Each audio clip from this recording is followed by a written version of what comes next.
November 1813.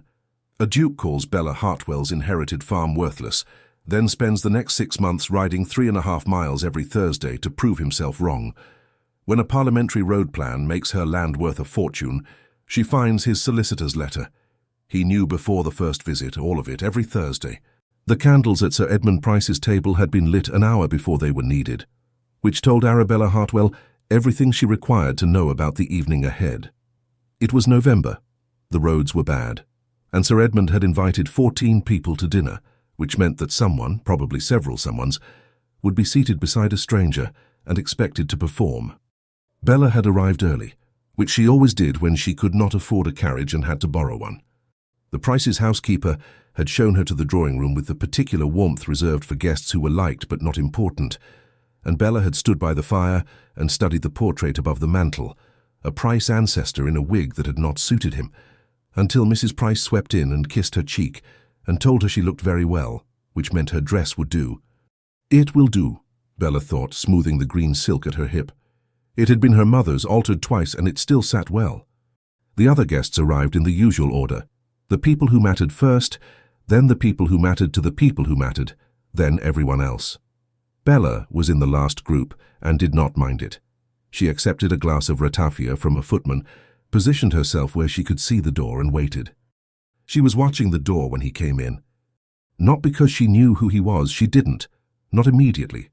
She was watching because she always watched doors. It was a habit her father had called impertinent, and her aunt had called vulgar, and Bella had decided was simply accurate. You learned more from how a person entered a room than from anything they said in it. This one entered as though the room had been expecting him, which she gathered from the sudden adjustment of posture among the assembled company. It had. He was tall, blond, going darker at the temples, with the kind of face that had probably been striking at 20, and was considerably more so at whatever age he was now. He gave his coat to a footman without looking at the footman. He scanned the room once, not with curiosity, with assessment, and then Sir Edmund was at his elbow and the introductions began. The Duke of Thornfield, she heard. She revised her estimate of the evening. She was placed beside him at dinner. This was either Sir Edmund's mischief or Mrs. Price's, and Bella would determine which later. For now she unfolded her napkin, accepted the soup, and waited for the Duke of Thornfield to decide whether she existed. He decided after the fish course. "Miss Hartwell," he said it the way one says a thing one has just recalled, "you are the Hartwells of—" "Fenwick," she said. "The farm, yes." A pause. "I was not aware there were Hartwells at Fenwick." "There have been Hartwells at Fenwick for 60 years, Bella said pleasantly. "We are simply not the sort of Hartwells anyone announces." He looked at her.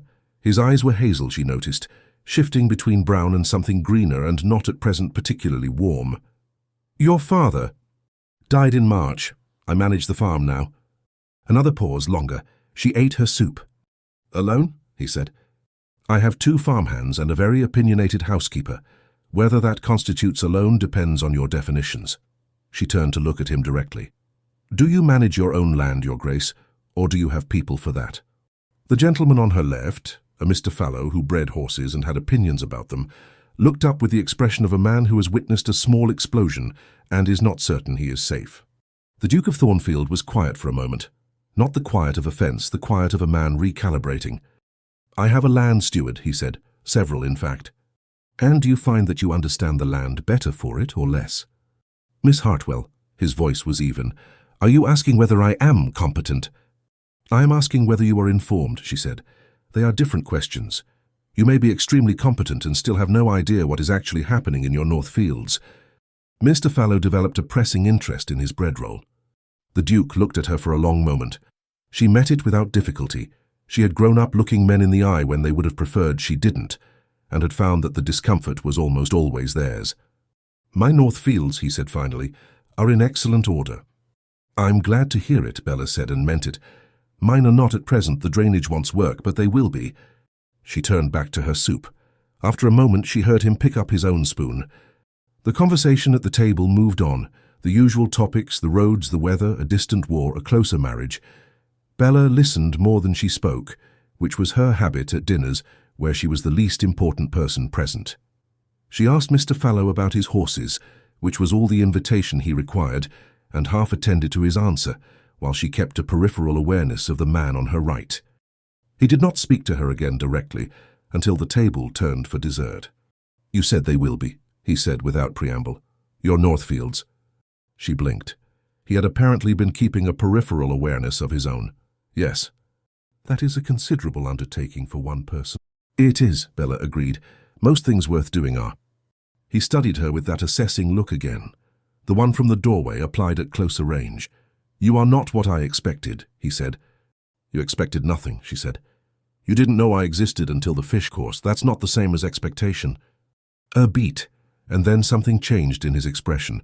Not warmth exactly, but the adjustment of a man who has been slightly surprised and is choosing not to show it fully.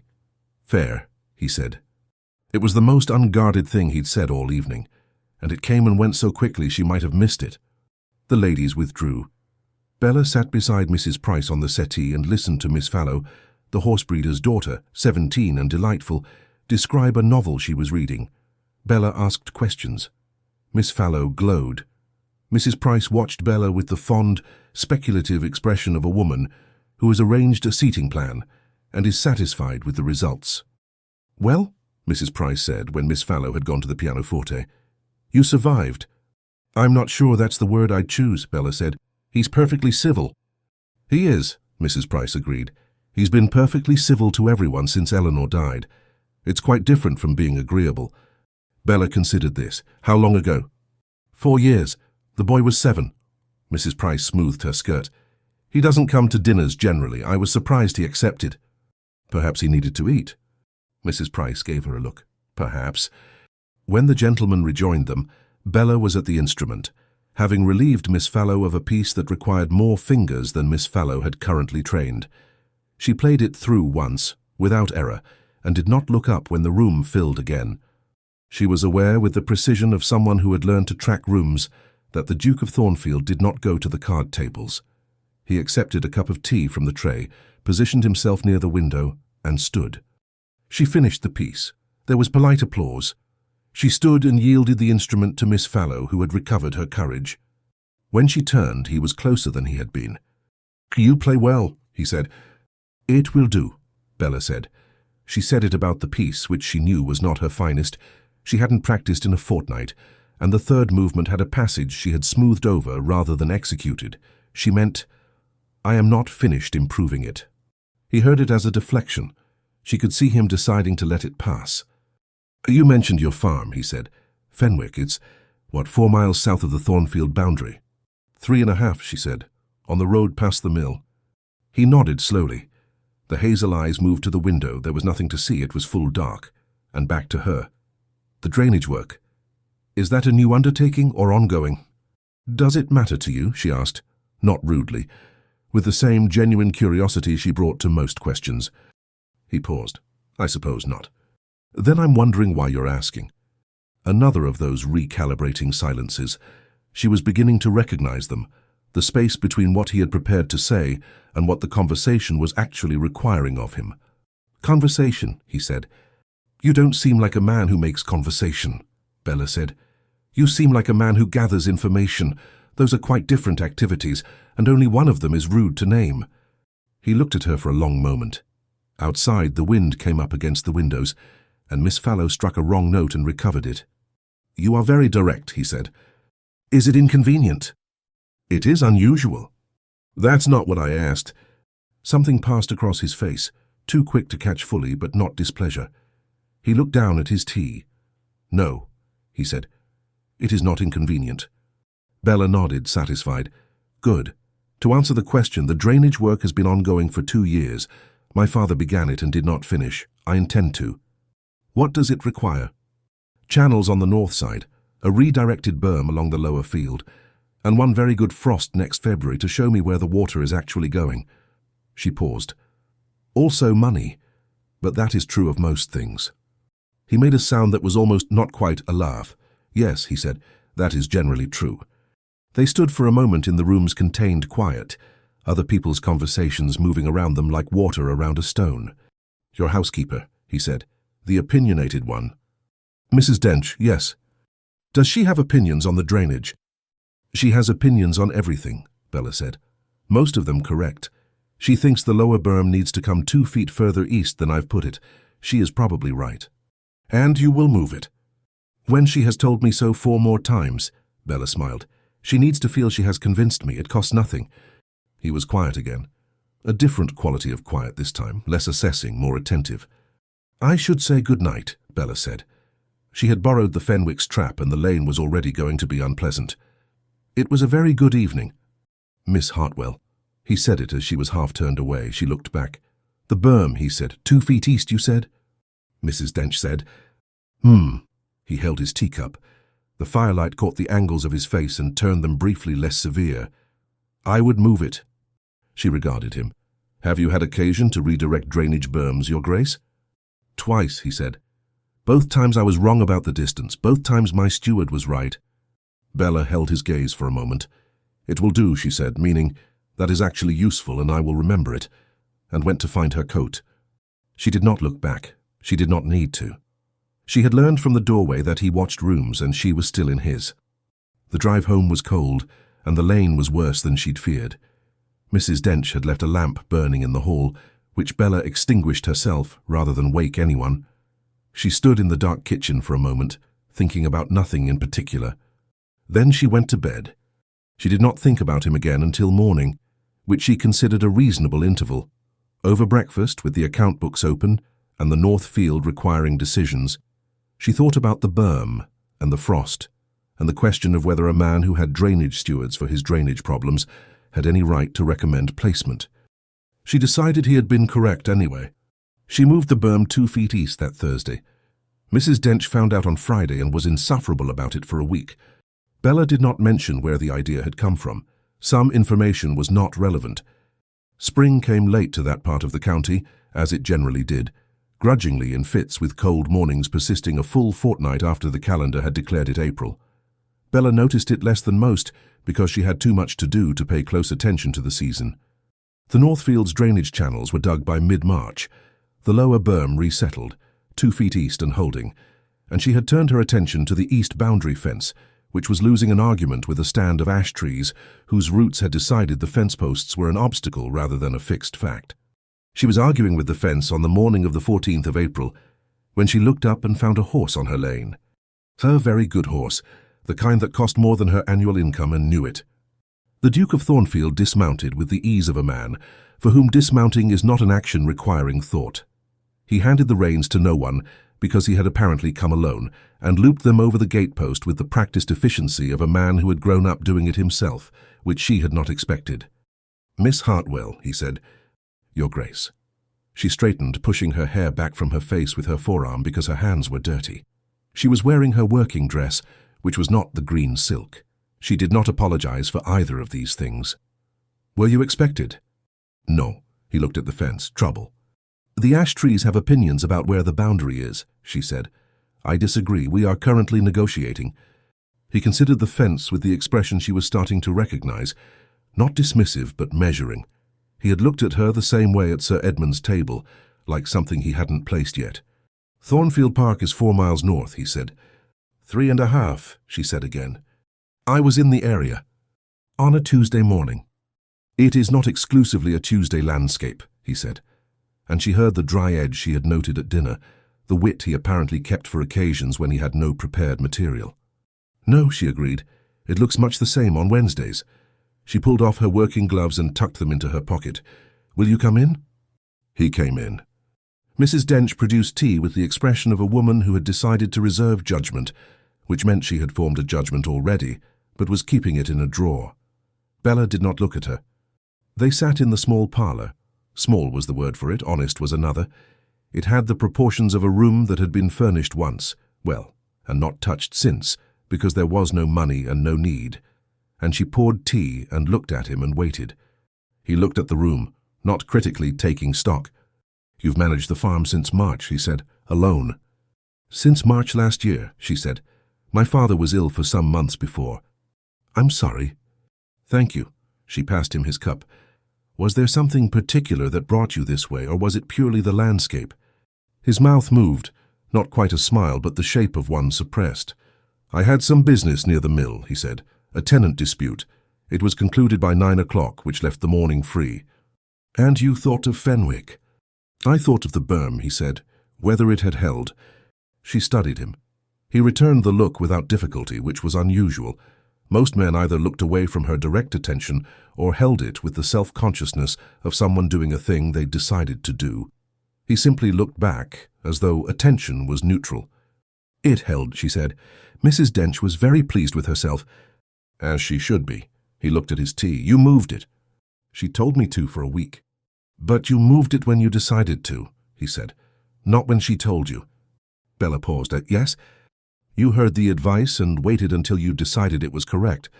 Is that unusual? In my experience, he said, most people either take advice immediately to appear agreeable or reject it entirely to appear decisive. Waiting until you've assessed it is a third option.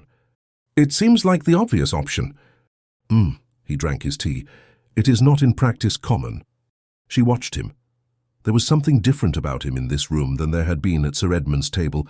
Not easier, exactly. He was not an easy man, she suspected, but less performed. At dinner, he had had an audience. Here, he had only her, and he appeared to have made some internal adjustment for it. Tell me about your North Fields, she said. The ones in excellent order. He glanced up. Why? Because you asked about mine, she said, and I should like to know if you have any actual knowledge, or if you were testing whether I'd answer a duke's questions without asking any of your own. A pause. Both, he said, initially. And now? Now I'm curious. She considered this. The North Fields, she prompted. He told her. Briefly, without the decorative detailing she might have expected from a man accustomed to impressing people, just the facts of the land, the clay soil on the upper section, the drainage problem he'd had 5 years ago, the solution that had cost more than anticipated and worked better than expected. He used precise language. He did not talk down to her. She noted both things. What resolved it? She asked. We dug the channels deeper than the survey recommended, he said. My steward's suggestion. He'd seen the same soil type in Lincolnshire. And you took the advice. After 2 weeks of deciding whether he was right, he looked at her steadily. So no, not immediately. She smiled. She couldn't quite prevent it. He saw it, and something in his expression settled. I have a field I've fenced off, she said. The middle section, south-facing. The soil's different there, sandier. I'm not sure yet what to do with it. Barley, he said without hesitation. She raised her eyebrows. Sandy, south-facing, good drainage implied by your work on the north side. Barley. It will need lime first, but barley. She looked at him for a moment. Do you know I was told dukes don't actually know anything about their own land? Who told you that? A farmer at the Fenwick market. He had strong opinions. He was probably describing a different duke. Richard set his cup down. My father made me walk every field I would inherit before I was allowed to inherit it. He had strong opinions of his own. He sounds sensible. He was impossible, Richard said, and sensible, both. Bella recognized this, the particular combination, the retrospective understanding of a parent whose methods had been maddening and correct. She looked at her own hands for a moment, at the dirt still under her thumbnail that she hadn't quite managed to clean. My father, she said, was the same. He left me the farm because he thought I was the only one who'd actually care for it. My aunt said it was eccentric of him. Was it? No, she said, it was accurate. He nodded slowly. She had the impression he was filing things away, not in the calculating way she'd suspected at dinner, but in the way of a man who finds something genuinely worth remembering. He stayed another 20 minutes and then took his leave. Mrs. Dench, appearing from nowhere in the hall, took his hat from the peg with an expression of scrupulous neutrality. Good morning, Your Grace, she said. Mrs. Dench, he settled his hat. I understand you recommended the berm placement. Mrs. Dench looked at Bella. Bella looked at the window. I made a suggestion, Mrs. Dench said. A correct one. He nodded to her, an actual nod, not a dismissal, and went out to his horse. Bella watched him from the hall doorway. He mounted, turned the horse, and was gone down the lane without looking back. Well, said Mrs. Dench.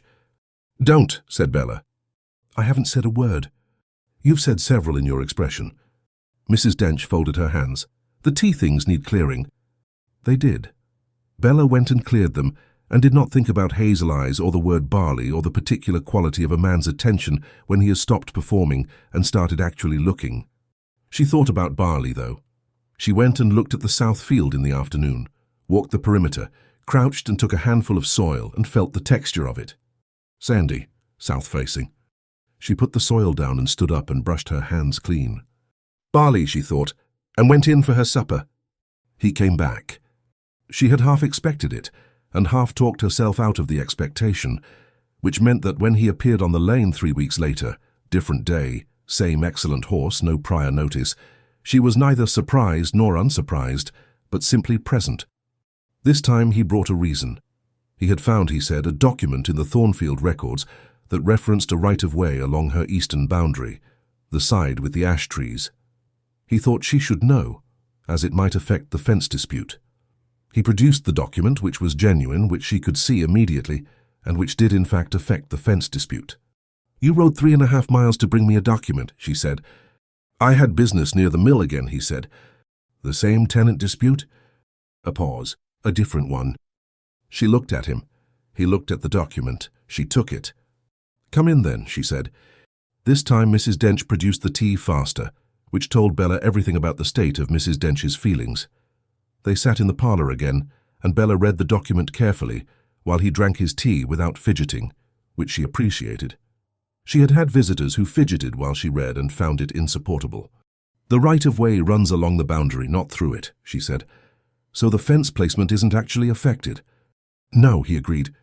She set the document down, looked at him. He looked back. The silence had the quality of something they were both choosing not to name. "How is your son?" she asked. He blinked. The smallest possible blink. The adjustment of a man who had been expecting a different question. "James. He is well. He is at lessons." "How old is he now?" "He will be 11 in June." A pause. "He is very precise about the distinction." "Between 10 and 11? "Between what he is and what he is about to be," Richard said. "He has been precise about it since he was 7. Bella considered this. "Does he like it, the estate, the land?" "He likes the horses," he said. "He has not yet decided about the land. He is 10. "You decided at 11. "I decided at 9, he said. "My father put me on a horse and rode me to the far boundary, and asked me what I saw. I told him I saw fields. He told me to look again. I looked again. I saw people." He paused. "Tenants, farmers, workers." He said that was what the land was, not the soil, not the drainage, the people whose living depended on whether I took it seriously. Bella was quiet. "And do you take it seriously?" "I hope so." He said it without performance. "I try to." She believed him. That was the thing about him that she hadn't quite accounted for, that she kept finding reasons to believe him, even when she was looking for reasons not to. "James should see the farm," she said, "if he'd like. Some boys find it useful to see a small operation. It's easier to understand than a large estate. You can see all of it at once." Richard looked at her. "You are offering to show my son your farm." "I am offering to show your son the drainage channels," she said, "which are genuinely interesting if you like to know where water goes, which some 10-year-olds do. And some don't." "And some don't, but then he'd know that too, which is also useful information." He considered her for a moment. "You are very good at offering things that are also practical," he said. "I find it economical," she said, "one thing that is both." He stayed an hour. He asked about the barley, whether she'd decided. She hadn't, not yet. She was going to look at what the Board of Agriculture pamphlet said about soil composition first, she told him. There were papers from Holcomb on improving light soils, and a correspondent of her father's at the Agricultural Society who might know more. He looked at her with an expression she hadn't seen from him before. "I didn't know anyone in this county was reading the Board of Agriculture reports," he said. "My father subscribed to everything they published," she said. "I continue to. The pamphlets are not expensive." "No," he said. He was looking at her again in that way, the filing away way. "No, they're not." He left at noon. He said nothing about returning. She noticed this. He returned in a fortnight. The third visit had no pretext at all. He appeared on the lane on a Thursday afternoon, and when she opened the door and looked at him, he simply said, "I was nearby." And she said, "You were not." And he said, "No." And she stood back and let him in. They walked the farm that afternoon. It was her suggestion. She wanted to check the east boundary, and he fell into step beside her, and it became, by natural progression, a full circuit. She showed him the south field, the sandy soil, the way the light fell differently there than on the heavier clay to the north. She showed him the ash trees and the fence and the right-of-way that didn't actually affect anything. She showed him the drainage channels, which were holding beautifully, and felt the particular satisfaction of showing good work to someone who could assess it accurately. He could assess it accurately. He asked the right questions, not the questions of a man performing interest, but the questions of someone who wanted to know, about the depth of the channels, about the gradient, about what she'd done with the spoil. "The spoil's in the kitchen garden," she said. "Mrs. Dench puts everything in the kitchen garden eventually." She sounds formidable. "She is the most practical person I know," Bella said, "and she has been keeping this house running since before I was born, and she told my father where to put 3 successive generations of fence posts, and she was right every time." She paused. "I am very glad of her." "That's not nothing," he said. She glanced at him. He was looking at the channels, and she wasn't certain he'd meant for her to hear it. It had the quality of a thing said half to himself. But she did hear it, and she tucked it away, and they walked on. They had come back around to the house, the full circuit complete, when he stopped at the gate and looked back across the farm. She stood beside him.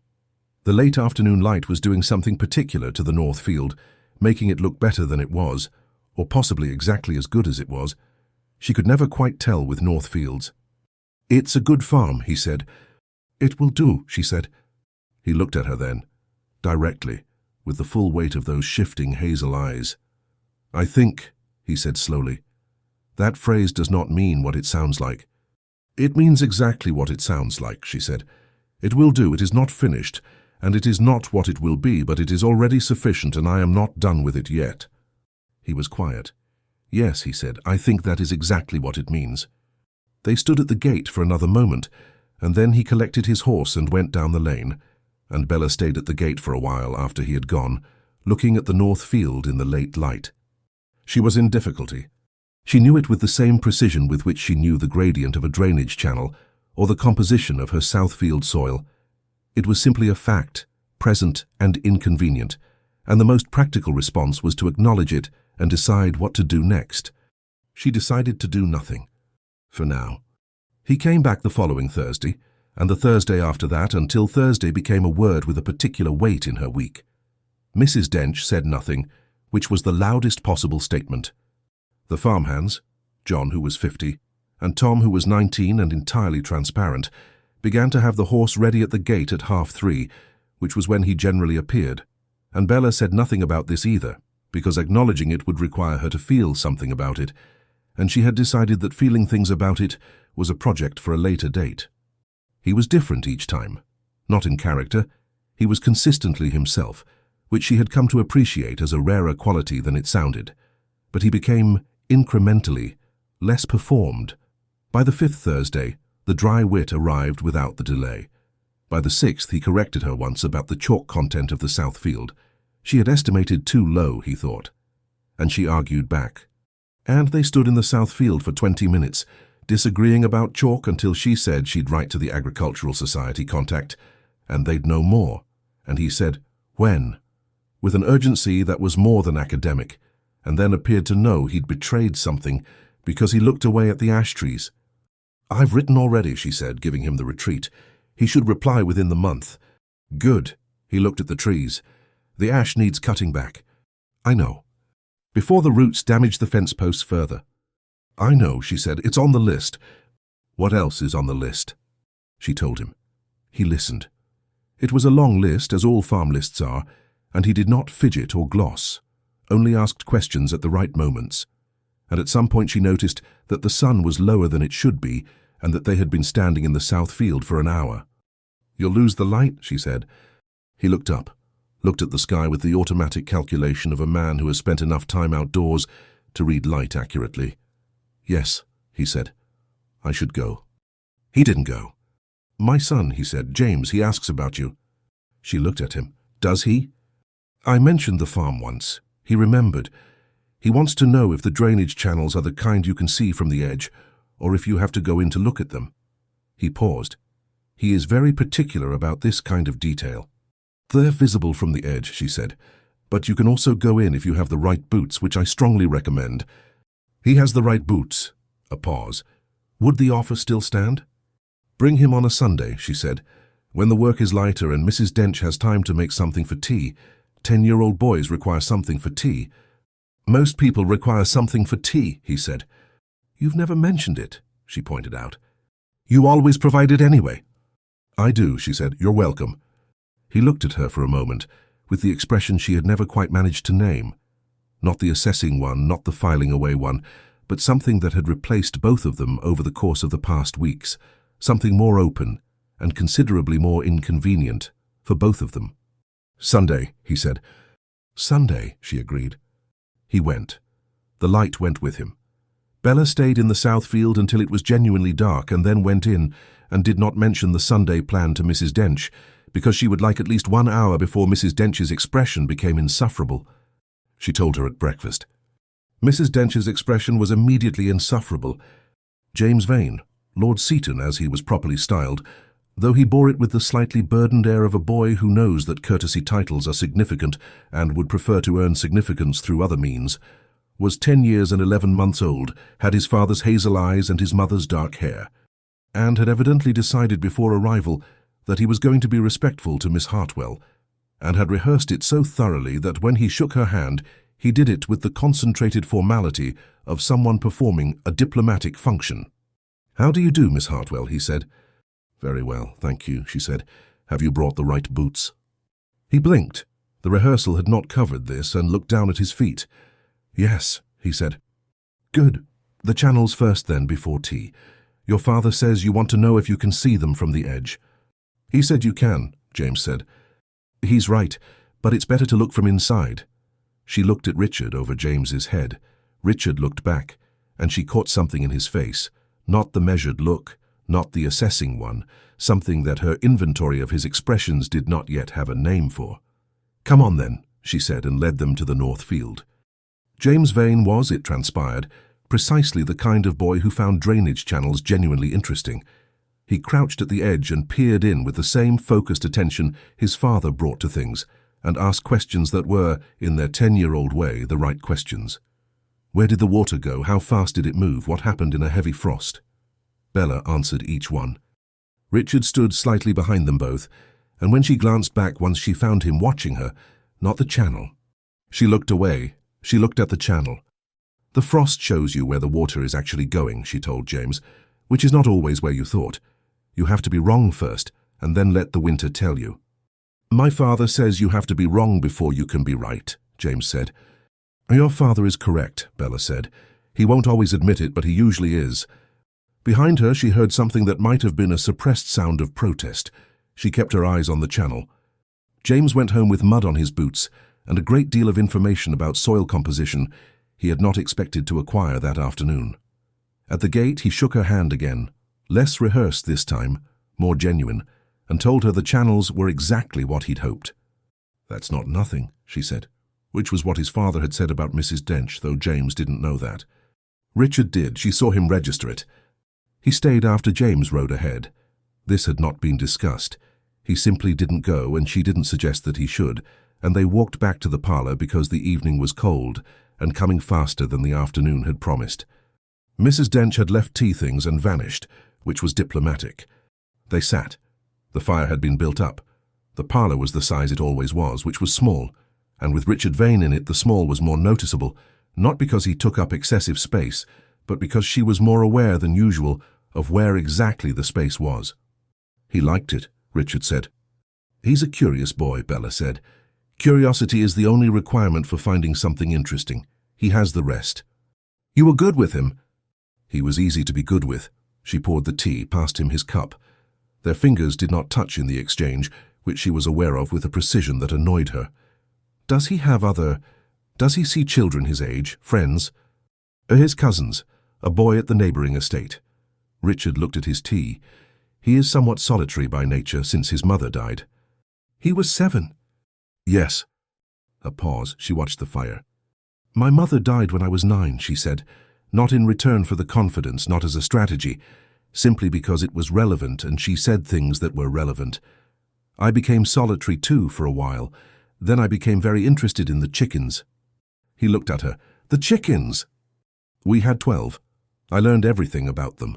Their individual characters, their preferences, their particular grievances with each other. It was, she said, extremely useful later in life when I needed to understand people who would not explain themselves. A beat. Then he laughed. Not the suppressed almost sound she'd heard before, an actual laugh, quiet, short, real. It changed his whole face. She had not heard him laugh before. She had not expected it to be this inconvenient. She looked at her tea. "Bella," he said, and then stopped. She looked up. He had used her name, not Miss Hartwell, not with any particular intention she could identify, and perhaps without realizing it, because he was looking at her with the expression she still didn't have a name for, and there was a quality to the room that had changed in the past 30 seconds in a way that could not be undone. She did not help him. She waited. In her experience, this was the right thing to do, to wait and let the sentence form or not form, and to find out which. It did not form. He looked at the fire. She looked at the fire.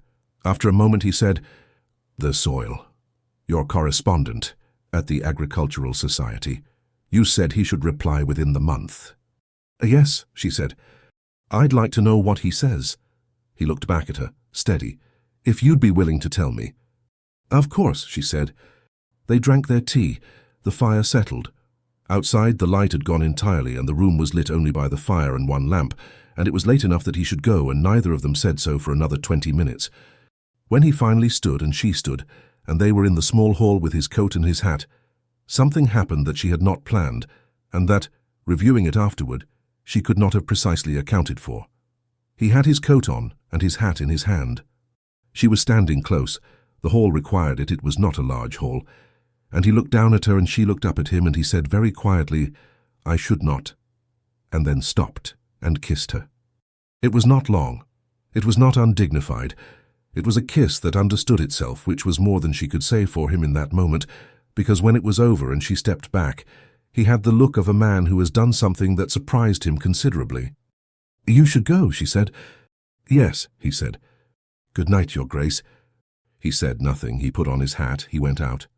She stood in the hall for a while in the dark. Then she went and sat by the fire and looked at it for a long time. She decided, in a great deal of difficulty, and she was not at all certain what to do about it, because she had been managing her own land and her own life for long enough to know the difference between a thing that would resolve itself and a thing that required a decision, and this was unquestionably the latter. She made no decision that night. She made tea instead, which was not a solution but was at least warm, and she sat with it until it was cold, and then she went to bed. 6 weeks. He did not come for 6 weeks after the Sunday with James, and Bella did not send word, and the weeks had a quality she recognized, not quite absence, not quite waiting, but the particular texture of something suspended. She worked. The reply came from the Agricultural Society contact, a Mr. Graves, methodical and thorough, confirming that the Southfield's composition would suit barley well, with lime preparation in autumn. She wrote the findings in her ledger, and did not think about who had suggested barley in the first place. She thought about the barley. The road proposal appeared in the County Gazette in the 3rd week of July, a brief notice, technical in its language, describing a proposed turnpike route that a private bill before Parliament would authorise, running southeast from the market town through the farmland south of Thornfield. The bill had been under committee review since spring, the notice said, and a public meeting for affected landowners would follow in August. Bella read the notice twice. The route description was not yet specific as to individual fields. That detail would follow the formal parliamentary survey, which had not yet been opened to public inspection. She turned the page and read about a disputed mill dam in the next parish, and put the Gazette down. She went and looked at the North Field. It was doing well. The channels were clear, the water moving as it should, the grass on the upper section coming in thicker than last year. She stood at the boundary and looked north, where the land rolled up toward the Thornfield estate, invisible beyond the rise. She went in and made a note to ask her solicitor about the road proposal. She had not yet written to the solicitor when Mrs. Price called. Mrs. Price arrived on a Wednesday, which was unusual. She arrived in a state of slightly elevated concern, which was less unusual. Mrs. Price kept a close eye on the welfare of people she had decided were her responsibility, and Bella had been added to this list some years ago without being precisely consulted. She came in, accepted tea, sat in the parlour chair that was becoming associated in Bella's mind with visitors who required careful management, and produced from her reticule a small packet of papers. "These came to us by mistake," Mrs. Price said. "Misdirected from Thornfield. The carrier put them with our post. I'm sorry it took a day to bring them. I was in Bury." Bella took the packet. "Thank you." "I did not read them," Mrs. Price said, with the particular precision of a woman who has not read something she could have read and wishes this noted. "Of course," Bella said. Mrs. Price stayed another quarter hour and talked about her daughter's forthcoming confinement and the poor condition of the East Road, and whether the fallow girl's attachment to a young man in Norfolk was likely to come to anything. Bella listened and responded and saw her out and stood in the hall with the packet of papers.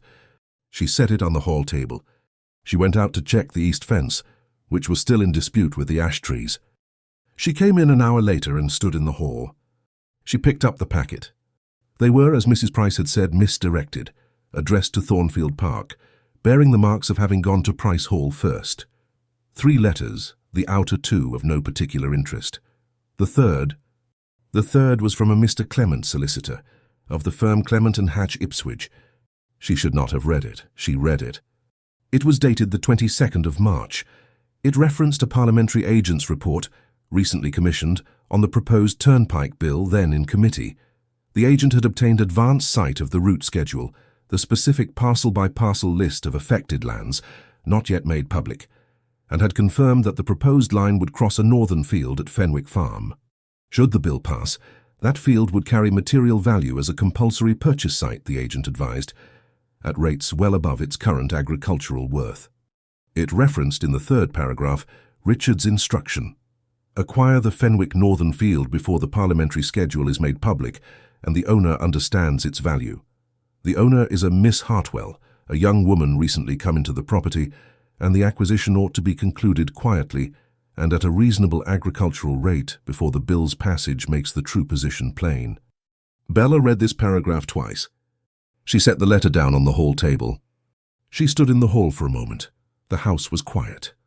Mrs. Dench was in the kitchen. Outside she could hear Tom moving around the yard. She put on her coat. She went out to the north field. She walked the length of the east channel, the full run of it, from the upper boundary to where it turned south near the gate. The water moved under her feet through the good dark soil, as it should, as she had designed it to move. The grass was thick on the banks. She crouched at the corner and looked at the junction where the east channel met the main drain. Acquire the Fenwick northern field before the parliamentary schedule is made public. She stood up. Before the owner understands its value. She walked back to the house. She took off her coat. She went into the parlour and sat down and looked at the fire and thought. She thought for a long time. She went through it methodically, the way she went through the accounts, not the feelings of it first, but the facts. He had known about the turnpike bill in March, before it was public knowledge. His parliamentary agent had obtained the route schedule in advance. He had known the Northfield was in its path. He had come to her in April with a document about a right-of-way, which was genuine, and which proved nothing except that he was careful. He had come back and back, and she got up. She went to the hall, she picked up the letter and read it again. Before the owner understands its value. She put it back down. She stood at the parlour window and looked at the north field. It was late afternoon. The light was doing the thing it did at this hour, making the grass look better than it was, or as good as it was. She could never decide. It will do, she thought, and the phrase had a different sound in her head now. Harder, colder, the sound of something that had been warm and had been left in the wrong weather. She went to her writing desk. She got out her paper and her pen. She did not write to Richard. She wrote to her solicitor. She asked him about the turnpike bill, about the parliamentary process, about what rights an affected landowner held before a compulsory purchase was made formal, and what the proper rate ought to be. She asked him to respond quickly. She sealed the letter. She put the misdirected packet, all 3 letters including the 3rd, on the corner of her writing desk where she would see it. She went to help Mrs. Dench with supper. She ate supper. She said nothing. That night she sat in the dark parlour after Mrs. Dench had gone to bed. No candle, only the banked fire giving the room its light, and she allowed herself to think about the kiss. Not with sentiment, with accuracy. He had known about the bill in March. He had come to her in April, 6 weeks after his agent obtained the route schedule, always with a reason, each reason thinner than the last. He had walked her fields with her, asked her questions, listened to her answers, made her laugh, called her Bella, as though it were a thing he had always said, and then crossed the room and... The questions were these. Had he come to her intending deception throughout, or had the deception become complicated, and if it had become complicated, at what point, and did that change what she was owed? She was not, she found, in doubt about what she was owed. She was owed honesty. She had not received it. This was a fact, like the chalk content of the south field, like the gradient of the drainage channel. It was not altered by whether his feelings had become real somewhere in the middle of the arrangement. She did not know if his feelings had become real. She suspected they had, because she was a good reader of people and she had been reading him for 3 months, and some of what she had read had seemed. She stopped. She was doing the thing she had decided not to do, which was to make allowances based on what she hoped was true, rather than what she knew. She knew what the letter said.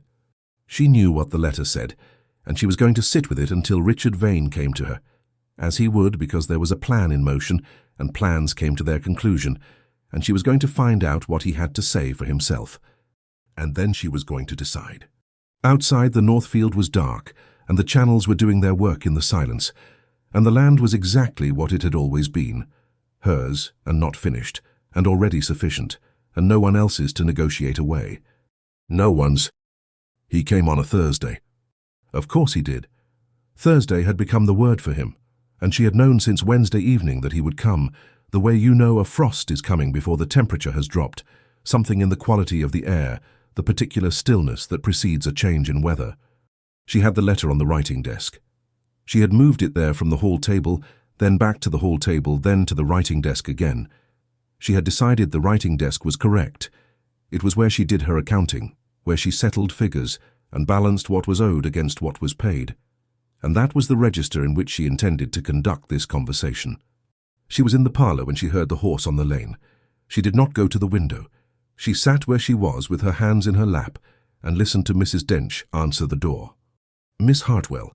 His voice in the hall, and then the parlour door, and then him. He looked. She noted it with the same precision she brought to everything, somewhat less composed than usual. Not disordered. He was a man whose composure ran deep, but there was something around the eyes, the jaw, that suggested the past 6 weeks had not been entirely easy. Good, said some part of her quietly, that she did not give the floor to. Your Grace, she said, do sit down. He sat. She did not offer tea. She watched him notice the absence of tea. I had thought, he said, to come sooner. I know, she said. You know. Thursdays are yours, she said. By custom, you missed 4 of them. He looked at her steadily. I was uncertain of my welcome.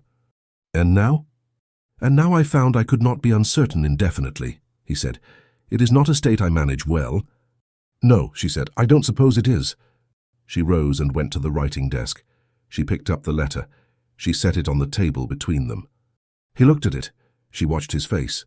A muscle moved in his jaw once, then it stilled. He said nothing.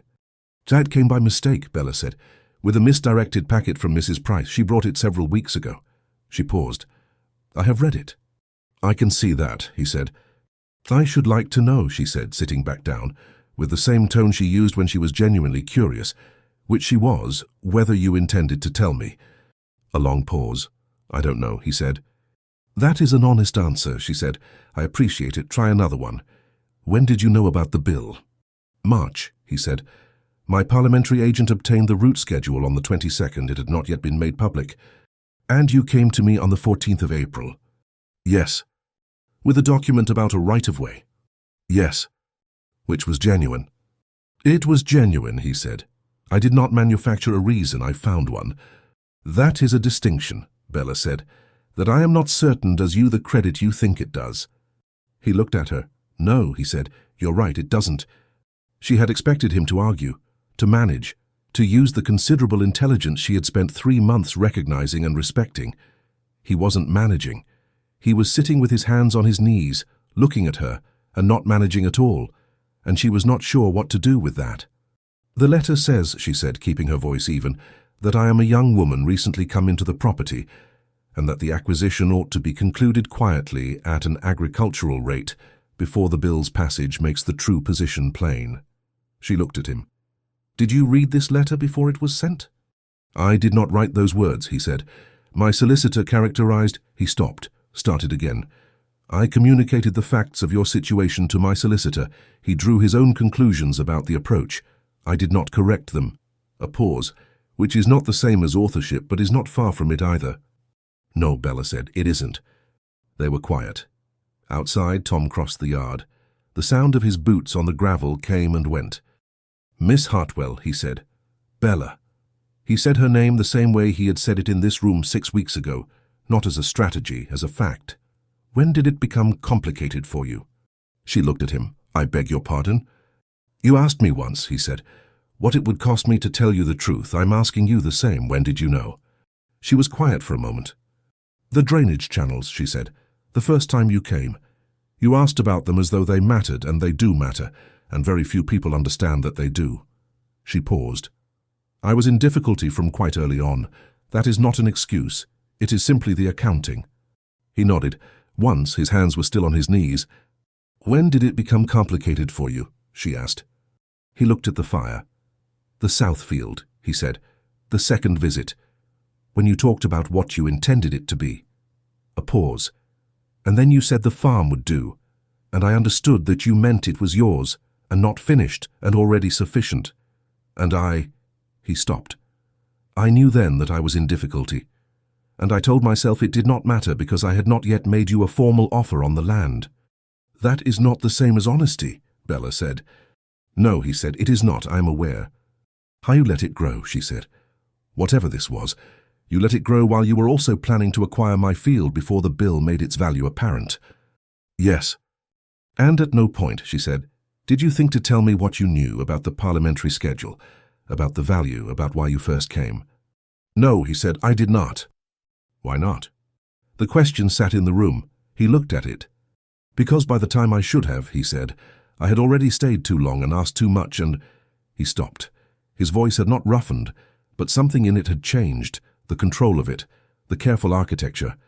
"Because I did not want to watch you decide that the whole of it was false."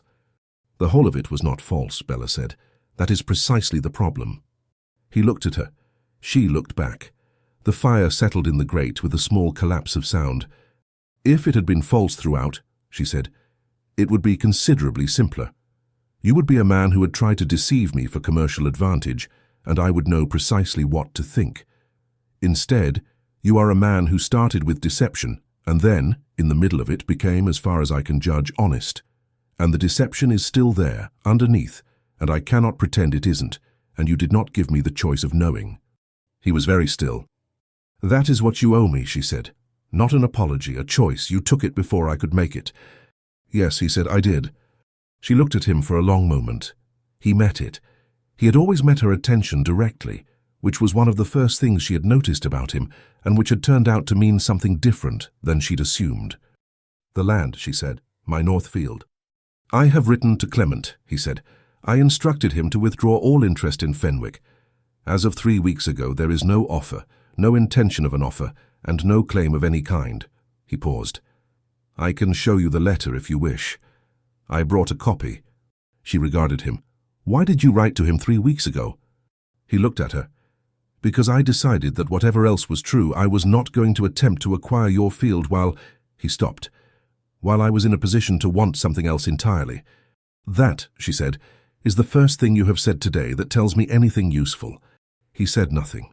He was watching her the way he had watched her at the dinner party that first night, with the full quality of his attention, assessing and not managing to be only assessing. "I need you to go," she said. He nodded. He rose. "Not permanently," she said before she had quite decided to say it. "I need you to go today. I need time to think, and I cannot think with you in the room. You are—" She paused. "You take up a great deal of space, even when you are being quiet." Something happened in his face.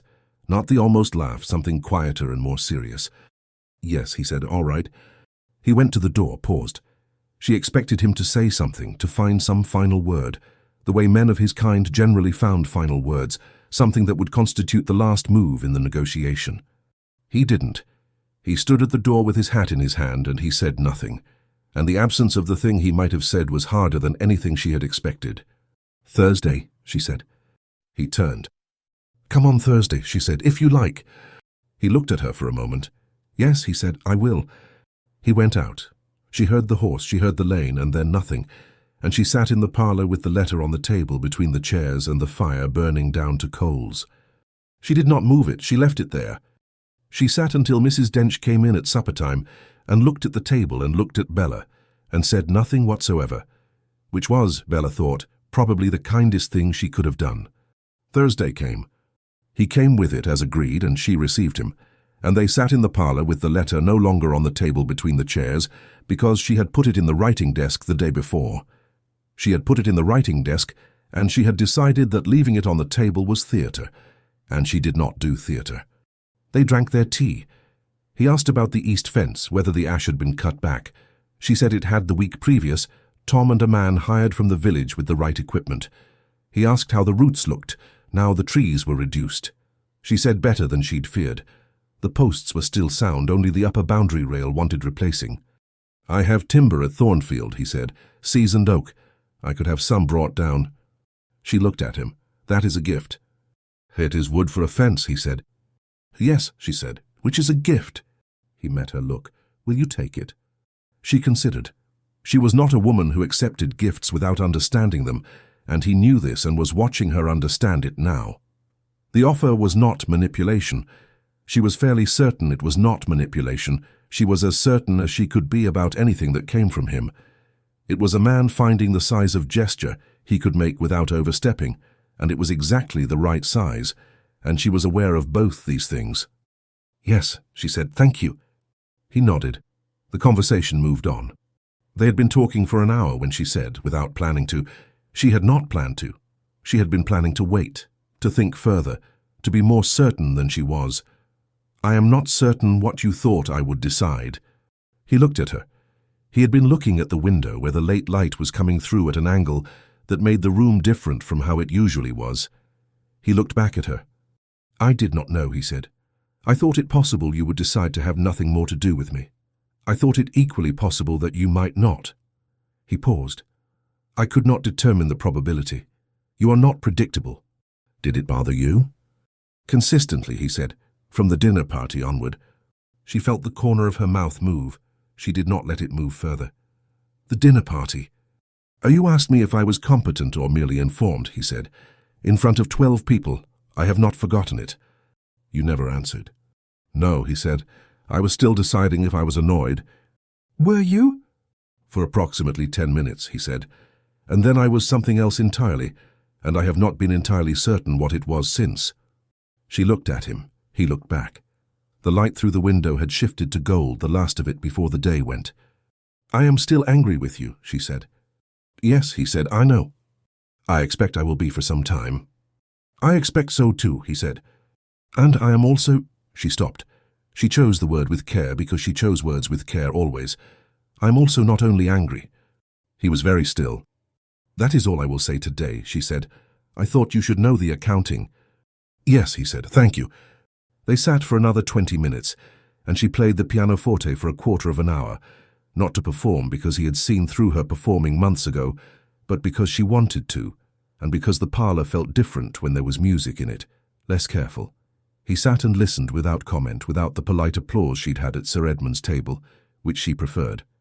When she finished, he said nothing, and the silence was the right kind. He left before dark. At the gate he turned his horse and looked back at the house. She was at the parlour window, not hiding it, and she thought she saw him nod, which might have been to her or to some private decision, and then he was gone down the lane. She stood at the window for a while. Not only angry, she had said it. It was in the air now, like the chalk content of the South Field, a fact that had always been there and only needed saying to become something you had to account for. She went and sat at the writing desk and opened the accounts. She did the figures twice and got the same answer both times, which meant she had been right. And she set down the pen and she thought, all right then. Just that, just all right then. The county, as the county does, moved on. The Turnpike Bill passed its committee stage in August and was confirmed in the County Gazette in the last week of the month, with a formal notice from the Turnpike Trust and a schedule of public meetings at which landowners whose property fell in or near the proposed route might attend and submit their interests. The parliamentary survey, the parcel-by-parcel list that specified exactly which fields the route would cross, was now open to public inspection at the offices of the clerk to the justices. Bella read the notice. She folded the Gazette. She wrote to Mr. Abernathy that same evening and made an appointment for the following Tuesday, which was as soon as he could see her.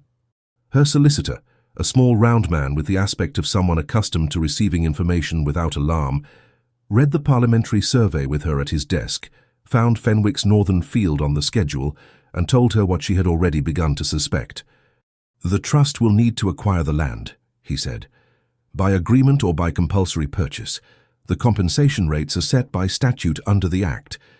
"And are they fair rates?" Bella asked. He considered this with the honesty she had come to appreciate. "They are legal rates," he said. "They are not always the same as fair." "Then I should know the market value before they approach me formally." "You should," he agreed. "I would also advise you, Miss Hartwell, not to accept a first offer. The trust's opening position is generally below what they will ultimately pay." "Mr. Abernathy," she said, "I have never accepted a first offer of anything in my life." He looked at her over his spectacles with something that might have been relief. "Good," he said. "There is also the question of a marriage settlement, should that circumstance arise.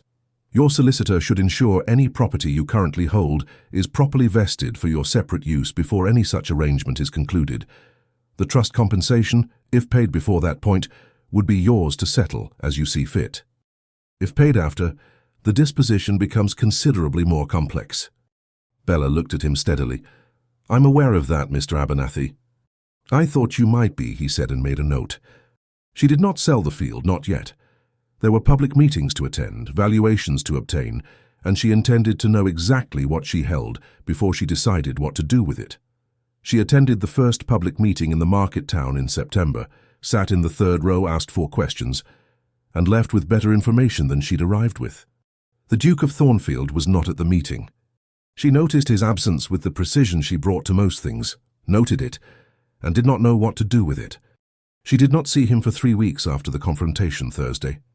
He came on the 4th Thursday, and they had tea and talked about the ash trees and the fence rail and the question of whether the kitchen garden wanted expansion before winter, and it was almost exactly like the Thursdays before everything, except that it was not, and they both knew it, and neither of them pretended otherwise. He did not press. She did not decide.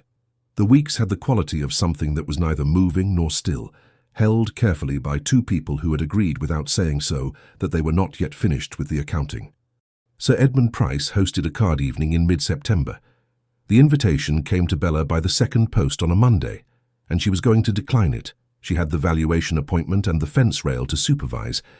And then she thought, "I will not be the one to absent myself from my own county." She went. The Price's drawing room held 12 people arranged around 2 card tables, with a fire and several lamps, and the general warmth of a gathering that was smaller than dinner, and therefore more honest. Bella arrived at 8, was kissed by Mrs. Price, and assessed the room in the way she always did. He was there, seated at the far table playing whist with Sir Edmund and 2 neighbouring landowners. He looked up when she came in, and she met it, and she looked away first, which she noted with some irritation. She was placed at the other table, partnered with Mrs. Fallow, and the cards were dealt, and she played. She was a good card player. She had learned young from her father, who played with the same unsentimental attention he brought to everything, not as entertainment, but as practice in reading people. She watched her opponent's hands and faces and played accordingly, and she did not think about the other table. She thought about the other table. At the interval when the tea tray came round and the tables dissolved for 20 minutes, she was standing near the fire with a cup when he appeared beside her. Not suddenly, he crossed the room with the unhurried movement of a man who has decided to do something and is not performing the decision. "Miss Hartwell," he said. "Your Grace." She turned to face him. "You were winning," she added, because she had been watching after all. "Was I?" he said. "Third hand in the second rubber, you held the ace of trumps and sat on it until your partner could make the lead," she said. "It was the right call. You won the trick when you needed it."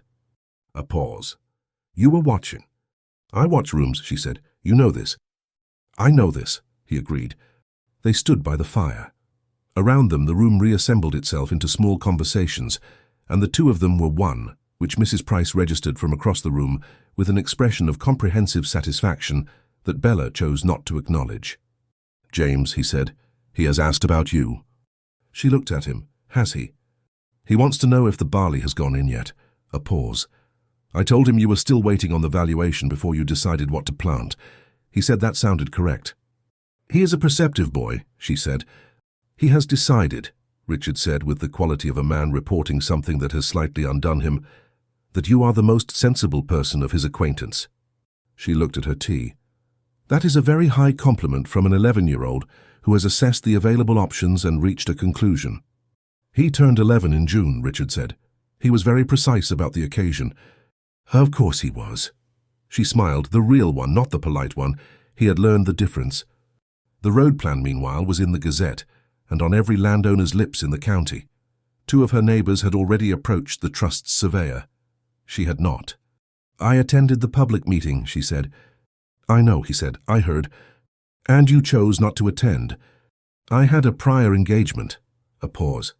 "And I thought your dealings with the Trust ought to be your own, without my presence complicating the room." She looked at him for a moment. "That was considerate of you." "It was also self-interested," he said. "I did not want to be the thing you were explaining when you should have been listening." She was quiet.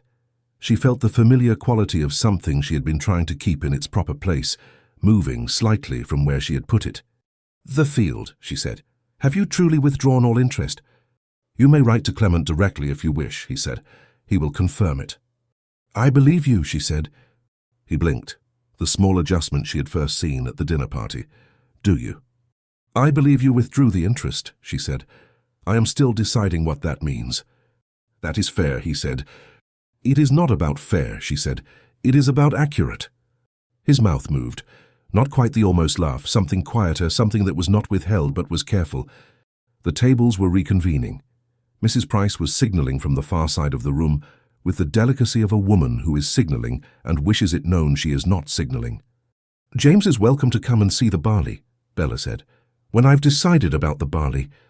"And me?" he said. She looked at him. He held it, the look, the question, the particular quality of this specific moment, which had happened in rooms and by fences and in south fields, and had never quite become less charged for all its repetition. "And you," she said. She went back to her table. She picked up her cards. Across the room she heard Sir Edmund say something that made Richard laugh, the real laugh, quiet and short, and the sound of it was inconvenient, as it always was, and she played her hand and did not think about it. She won the rubber. In the last week of September, two of her neighbours came separately to the farm with offers for the North Field. The first was Mr. Hatch of Fenwick Green, a farmer of 50 years who wanted the land for grazing, and offered a sum that was reasonable as agricultural land and entirely ignorant of the turnpike schedule. The second was a Mr. Portsmouth, whose family owned the mill, who had been to the public meeting himself and was better informed. Bella declined both with the particular courtesy she used for declining things she had already decided about. "The field is not for sale," she told Mr. Portsmouth, who had come to the parlour with his hat and his arithmetic, and an opening offer that assumed she hadn't done hers. "Miss Hartwell," he said, "with the trust proceeding under parliamentary authority, you'll find holding out only extends the process. The compulsory rate is fixed." "The compulsory rate applies after formal acquisition proceedings are initiated," Bella said, "which they have not yet been. Until that point, the field belongs to me, and I am not selling it to you, Mr. Portsmouth." Mr. Portsmouth left. Mrs. Dench, who had been hovering in the hall, came in. "Well done," she said, which was her highest register of praise. "It will do," Bella said, and meant it as a defiance, of Mr. Portsmouth, of the trust, of anyone who had looked at her North Field and seen something other than hers. Mrs. Price called on the Thursday that Richard did not, and she mentioned, with the careful casualness of someone who had thought about the delivery, that she had seen the Duke at the market, and he had asked after Miss Hartwell in a way that seemed to her, if she were to characterize it, not entirely composed. Said Bella. "He did not ask about the field," Mrs. Price said. "He asked whether she was managing the trust business well and whether her solicitor was equal to it." A pause. "I told him Mr. Abernathy was excellent. He said he was glad." She smoothed her skirt. He also said, and I thought this was rather... Another pause, the pause of a woman selecting her word. Careful. He said that if Miss Hartwell found herself wanting access to someone with experience of parliamentary agents and trust negotiations, he had people who were at her disposal, with no expectation attached. Bella was quiet for a moment. He said that. He did. Mrs. Price collected her gloves. He looked, she added, with the finality of a woman delivering the last of what she has prepared. Not very well. In himself. He is managing. But he is not easy. She rose. I only mention it because you are my friend, and I do not enjoy watching either of you be careful when it is costing you both something. We are being sensible, Bella said. You are being sensible, Mrs. Price agreed. He is being disciplined. They are the same from the outside and very different from the inside, and I speak from 40 years of marriage. She kissed Bella's cheek and went. Bella sat in the parlour for a long time after. Then she went to the writing desk and she wrote a letter. Not to her solicitor. She wrote it, read it back, crossed out 2 lines that were too much, rewrote them, looked at the result, and decided it was honest. She sent it. He came on Saturday. Not Thursday, Saturday, because she had asked him to come Saturday, and he had written back to say he would. She had been in the North Field in the morning, and came in at noon and changed her dress, not the green silk, but the blue wool, which was clean and presentable, and Mrs. Dench produced a lunch that was better than strictly necessary, and retired with an expression that dared anyone to comment. He arrived at 12:30. She heard the horse and his voice at the door, and then the parlour door, and then him. The letter from Clement, she said. May I see it? He produced it from his coat without a word. She read it. It was everything he had said it was, a clear withdrawal of all instructions regarding Fenwick, formally worded, absolute. No reservation, no option clause, no contingency. She read it twice. She handed it back. Thank you, she said. He nodded. Sit down, she said. Mrs. Dench has made lunch. He sat, they ate.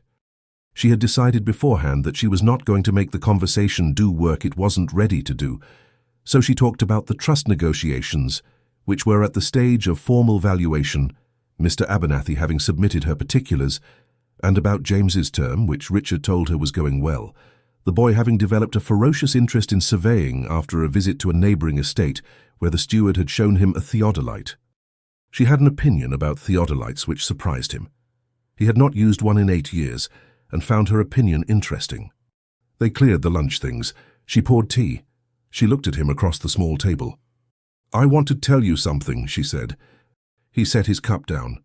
He looked at her with the full attention, the real one, the one she had first seen at the dinner party, and had watched develop into something that had no performance in it at all. When I found the letter, she said, the first thing I felt was not anger. She paused. I was confused about that for some time. I thought the anger should come first, because the situation clearly called for it. But it didn't. The first thing I felt was tired. Not by you. By the fact that the thing I had half suspected, that there was a reason you had come, had turned out to be true. That the version of events in which I was simply a woman worth talking to had turned out to be too good. He was very still. And then I was angry, she said. And the anger was entirely correct, and I stand by it.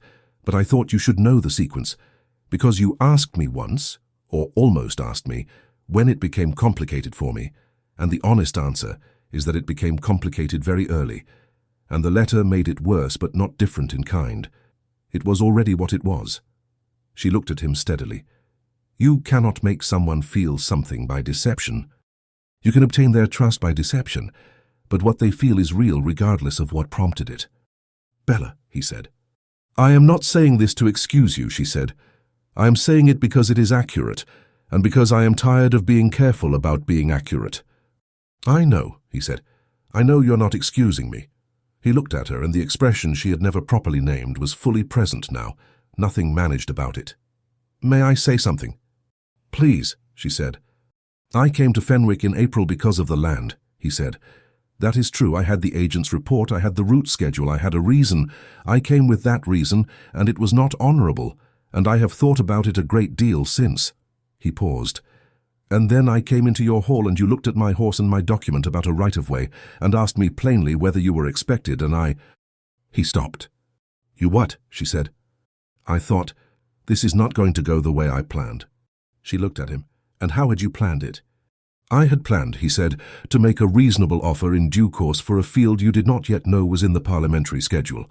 I had planned to be civil and efficient, and to have the matter concluded before the trust formalized their acquisition proceedings. A pause.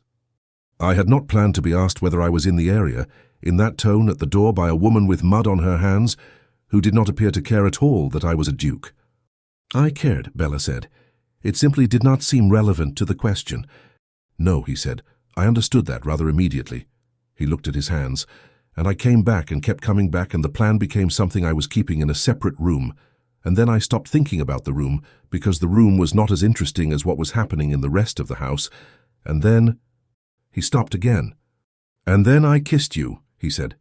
And it was the most honest thing I had done since March, and I walked out to my horse, thinking that I had not handled any of it correctly, and was not certain it mattered. She was quiet for a moment. Richard, she said, and she used his name for the first time, and they both heard it. What do you want? He looked at her. You know what I want. I want you to say it, she said. I am not accepting a first offer of anything, not from the trust and not from you. Something happened in his face. The almost laugh, and under it something that was not almost anything, that was direct and clear and entirely present. I want you, he said. Not the field.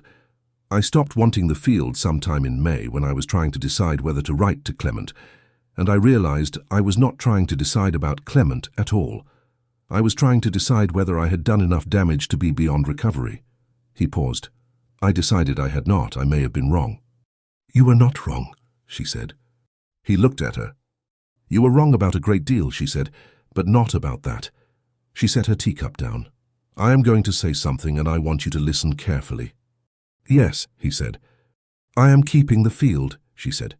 When the trust makes their formal offer, I will negotiate through Mr. Abernathy, and I will accept a fair rate, and the compensation will go into Fenwick. The farm continues as a separate holding.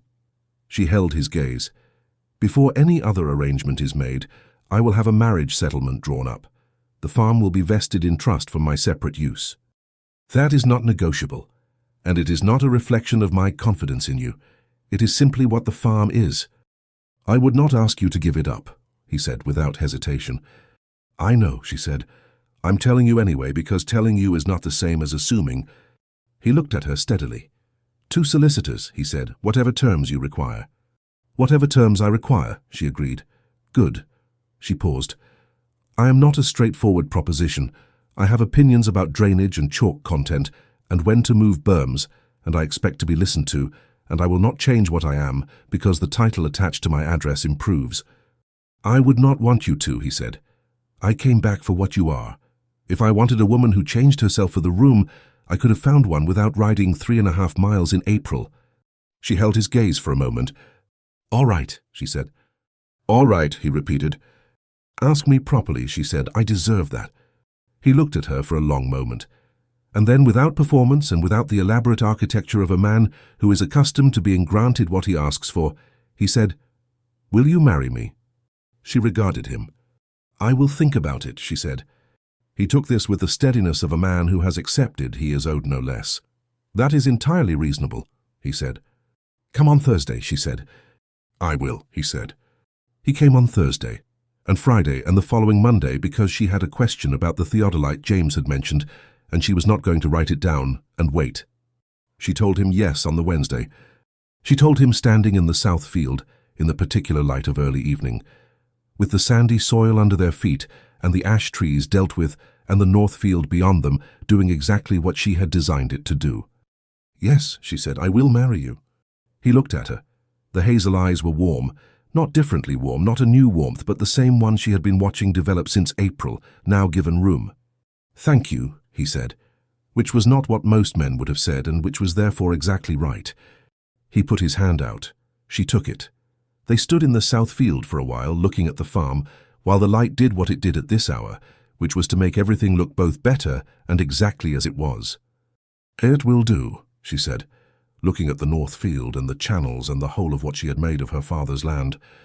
He looked at the farm with her, and then he looked at her.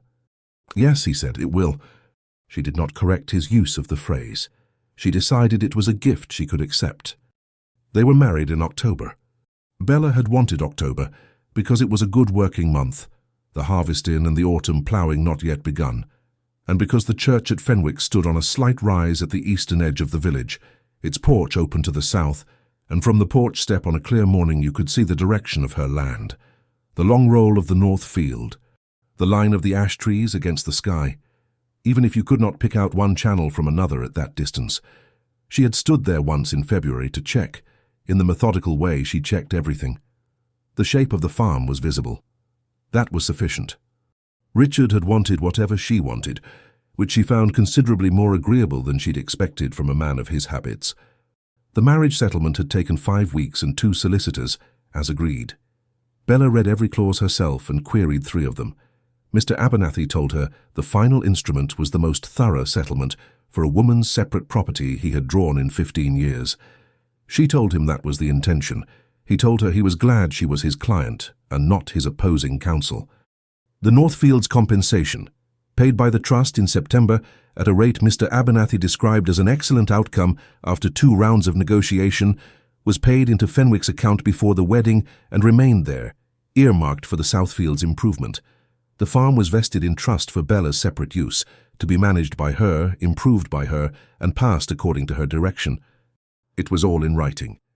Mrs. Dench, informed of this, had said, "Good," in the tone she used for things that were obviously correct and had simply taken the right amount of time to arrange. The parish church at Fenwick held 30 people, though on this occasion it held 14. The Prices, the Fallows, Mr. Abernathy, 2 of Bella's cousins from Suffolk, who had arrived the night before and cried already at breakfast, Mrs. Dench in a bonnet that was better than any of them had known she owned, 2 of Richard's neighbours from the Thornfield side of the county, and James. James, Lord Seaton, as the world would have it, though he continued to find the title slightly in excess of what the occasion required, stood beside his father at the front of the church. He was wearing his good coat and his best boots, and he held himself with the concentrated formality of someone who had understood the assignment and was executing it precisely. He had turned 11 in June.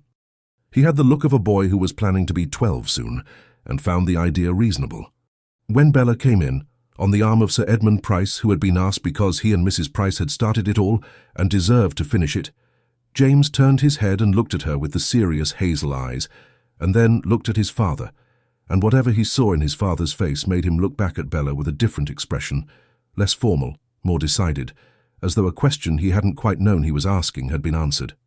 She wore her mother's brooch, blue enamel, small at the collar of her dress. Mrs. Dench had pinned it for her that morning with a steadiness of hand that was not quite matched by the steadiness of her expression, and Bella had said nothing, and Mrs. Dench had said nothing, and it had been in its way everything. The ceremony was the church's own, brief and unornamented and saying what it needed to say.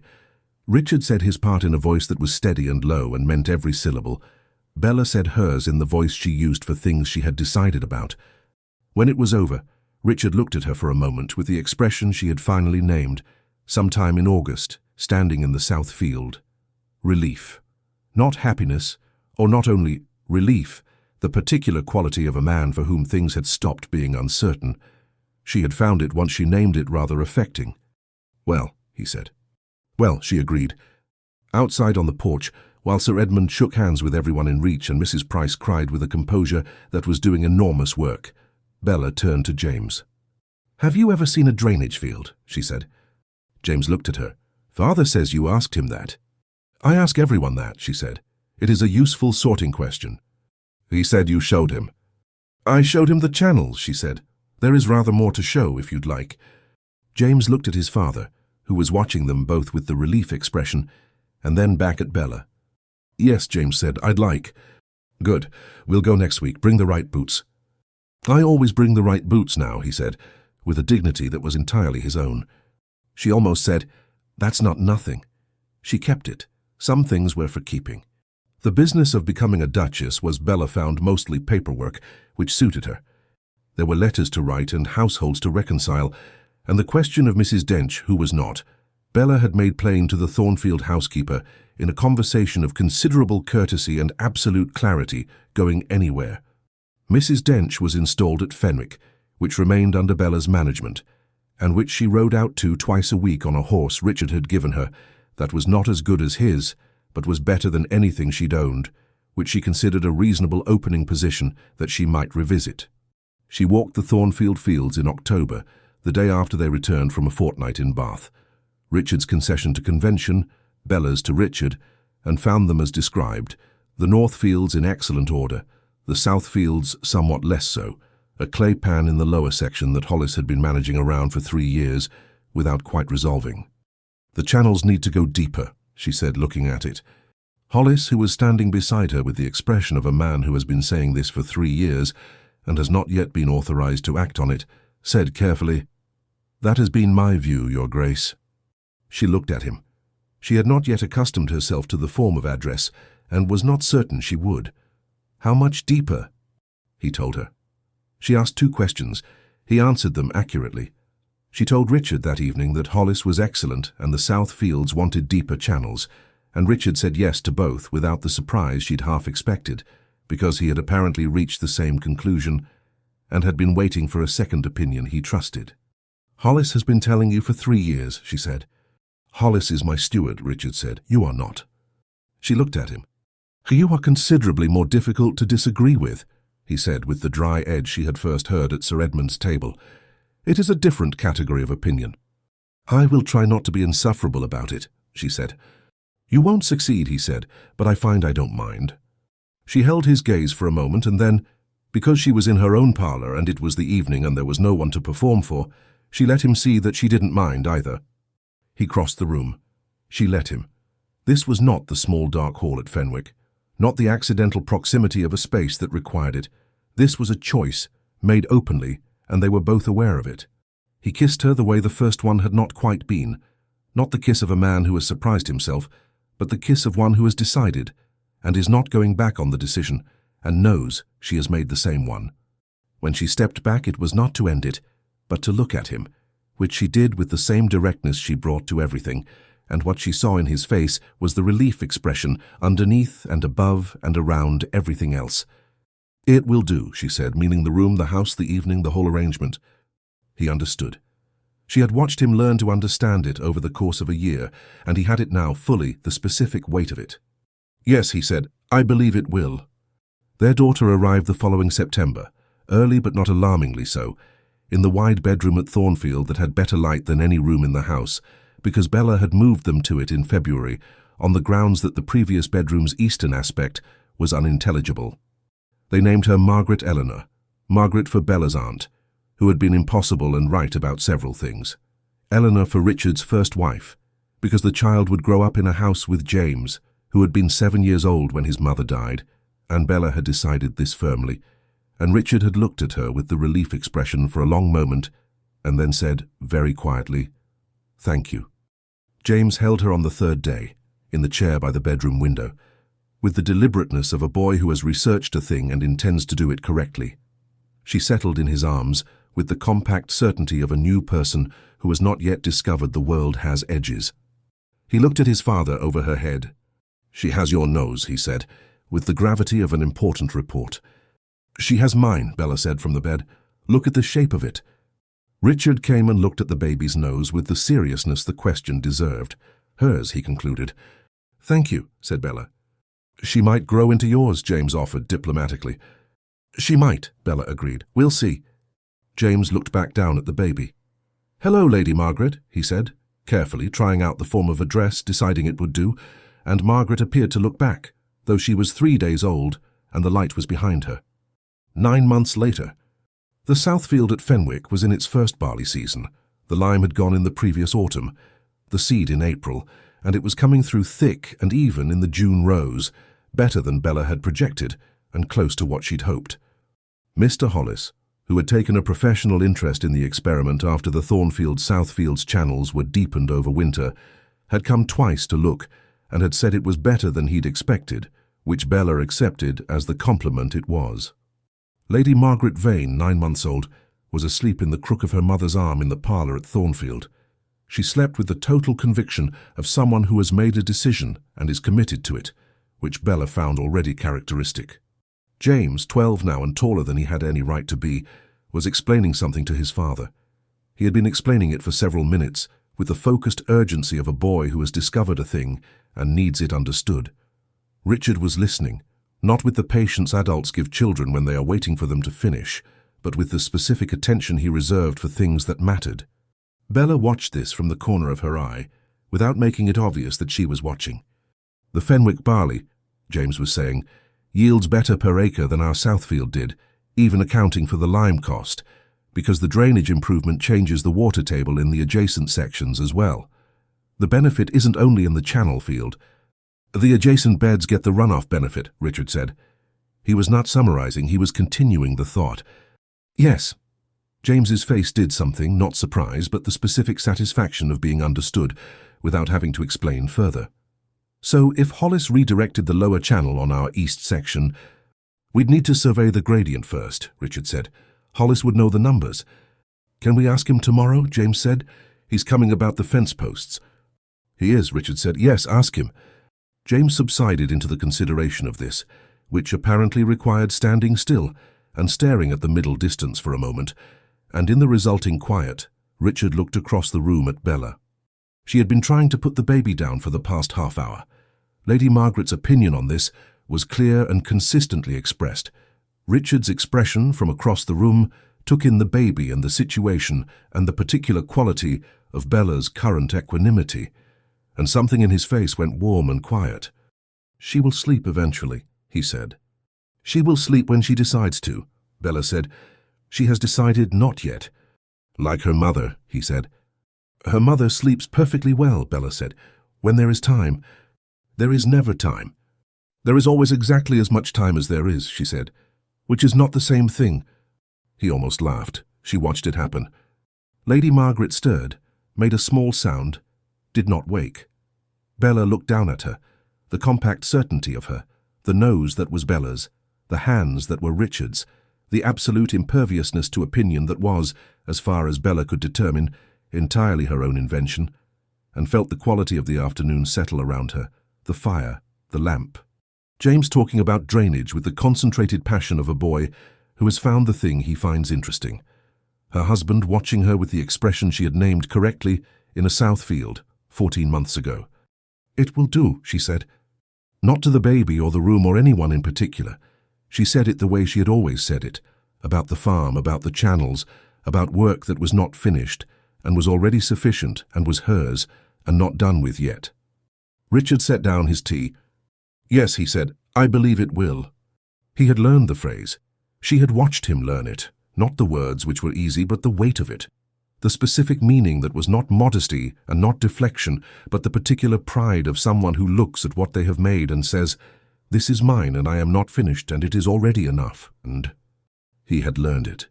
It had taken him long enough. James looked up from his thinking. He glanced at his father, at his stepmother, at his sleeping half-sister. He appeared to assess the room with the hazel eyes and reach a conclusion. "Shall I ask Mrs. Dench about supper?" he said.